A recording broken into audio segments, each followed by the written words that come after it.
Hi, welcome to Master Scholarship, your smartest way to fund your education.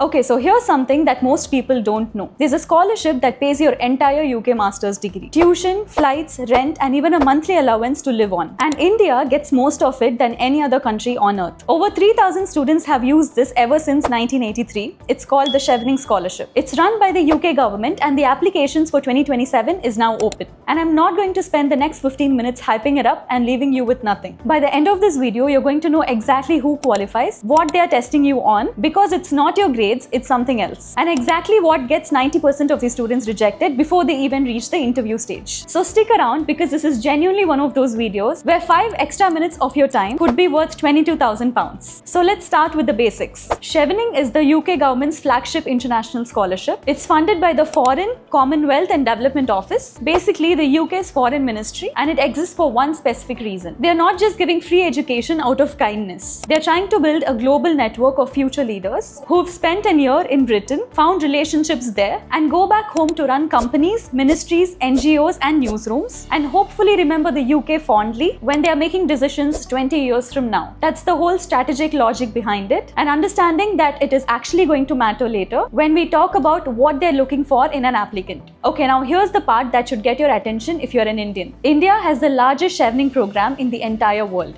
bigger than any other country. Over 3,300 students have done this ever since 1983. And every year, around 50 Indians get selected. So this isn't some obscure scheme that nobody's heard of. Genuinely one of the most well-known paths to a fully funded UK Masters for Indian students specifically. So what do you actually get if you're selected? This is a full ride. Tuition fees completely pay. I mean completely, like there's no up to nonsense. Except if you're doing an MBA where they cap it at £22,000 and you'd cover anything above that. Return economy flights to the UK and back. And a monthly living stipend whether you're living in London or outside that. Plus an arrival allowance, a departure allowance and your visa application fee covered, and even a contribution towards your TB test if your visa requires one. This is without exaggeration one of the most generous scholarships in the world. Okay, so now the obvious question. Can you actually apply? Because I've seen so many people waste weeks on an application they were never eligible for in the first place. First, you need to be an Indian citizen or be a citizen in one of Chevening eligible countries. And you can't be living in the UK when you apply. Second, you need at least 2 years of work experience. Not internship, not part-time gigs, but actual full-time postgraduate work experience. And it has to add up roughly 2,800 hours. That's the equivalent of an year and a half full-time work. So budget for that. If you graduated last year and if you're still job hunting, this year's cycle is probably not for you. Use that time to build experience instead of rushing an application that would get rejected immediately. Third, you need an undergraduate degree that would qualify you for a UK master's degree. And here's a specific rule that people miss. You need to have finished your undergrad at least 2 years before the application deadline. So for this cycle, you should have finished your undergraduate before October 2024. You don't need the actual certificate in hand yet when you apply, but you'll need it by the time you're interviewed. Fourth, and this one's very important, you'll have to apply to 3 different master's courses in the UK, and by the deadline, you'll need an unconditional offer from at least one of them. Not in progress, not in pending, but unconditional. So realistically, you can't wait until September to start thinking about which universities you want. You need to be sending applications now in parallel with your Chevening application because both deadlines are moving at the same time. And then there's a 2-year home return commitment. You have to agree to go back to India or your country of citizenship for at least 2 years after your scholarship ends. This isn't a loophole to eventually settle in the UK. It's built into the whole point of the program, which we talked about earlier. They want you to go back and lead something at home. One more thing worth mentioning, having a master's degree already does not disqualify you. If you did your first master's years ago and now you want a master's in a different field, that's completely fine. Okay, so this next section is honestly why I wanted to make this entire video. Because most people going into Chevening think it's a grades competition. It's not. If your CGPA is your entire personality in this application, then you're going to get rejected. Chevening assesses every applicant on 4 different questions. 4 little questions that they want you to answer very well. Let's go through each one because knowing exactly what's being tested changes how you write your entire application. Question 1 is, do you have real examples of leadership and influencing people? And notice the wording here. It's not are you a leader, but it's about giving examples. They explicitly say that the strongest applicants can point to a specific moment where they drove change, solved a real problem, or got a project done that actually mattered. Think about it as a moment. Did you convince your manager to change a broken process? Did you organize something in your community that didn't exist before you showed up? That's your leadership story. Hey guys, so if you're looking to discover more scholarships, then do check out our website masterscholarship.org. We have over 4,000 scholarships curated across different countries. If you're looking for assistance in applying for universities and scholarships, then do reach out to us. Do check out our website and reach out to us. We have it all linked in our description. Now let's go back to the video. Question 2. Have you built your professional relationship that led to real outcomes? Basically, are you good at working with people to get something done, not just doing things alone? Think about the time where you got other people together, maybe across departments, maybe outside your organization entirely, and something measurable happened because of that. Question 3, and this is where a lot of applications fall apart. Why does this specific course at your specific university give you the skills to deal with a real problem? They want to see you connect actual modules in the actual course to a real challenge, ideally one that lines up with what they call UK priority areas, things like economic growth, climate resilience, security, or building more inclusive societies. If you can't name specific modules from your first choice course and explain why they matter to your goals, you're not ready to submit yet. Go back and do the research. Question 4. What's your career plan and does it actually hold together? They want a short-term plan, a mid-term plan, and a long-term plan, and they want it to be realistic. They want to see the steps. What do you do in the year 1 after you're back? What does 5 years look like? And what does a long-term impact look like? Vague ambition does not score here. You have to be specific. And here's something that Chevening says outright. They explicitly prohibit using AI to generate your answers. And they actively use softwares to detect AI return and plagiarized content. So if you're planning to use ChatGPT to write your essays and just tweak them, don't. Not just because it's against the rules, but because reading committees do this every single year. They know what a templated generic answer sound like, and yours will sound exactly like everyone else's. The applications that actually work are the ones with specific memory in them, a name, a place, a number, a moment that only happened to you. That's what's unfakeable, and that's what they're trained to notice. Alright, now let's talk about the actual calendar. This is where the urgency comes in. Applications open on the 4th of August 2026 at 11 UTC, and they close on the 6th of October 2026 also at 11 UTC. And once that deadline passes, the portal shuts. So depending on when you're watching this, you might have anywhere from a few weeks to about 2 months, and honestly that's not a lot of time if you haven't started thinking about your essays or your 3 university choices yet. After the deadline, here's what happens behind the scenes. From October, they check every application against the eligibility rules that we just went through, and this is where people get filtered out immediately if they don't meet the basics. Then from mid-October through January, Independent Reading Committee assesses your answers to those 4 questions. Around mid-February, they shortlist people for interviews, and the interviews themselves happen at British embassies and High Commission between March and April. If you get through that, results start coming out from mid-June onwards. And there's one more deadline that people forget about. By the 8th of July, you need to have submitted your unconditional university offer, which is exactly why you can't leave your university applications for later. Everything is running on parallel clocks. If you get through all of that, you'd be starting your degree in the UK around September or October 2027. So realistically, right now, this month is when the actual work happens. Not next year when the interviews come around. Now, while you're writing the essays and choosing your courses. Let me give you the stuff that I wish someone had told me straight. 1. Start choosing your university courses first before writing your essay.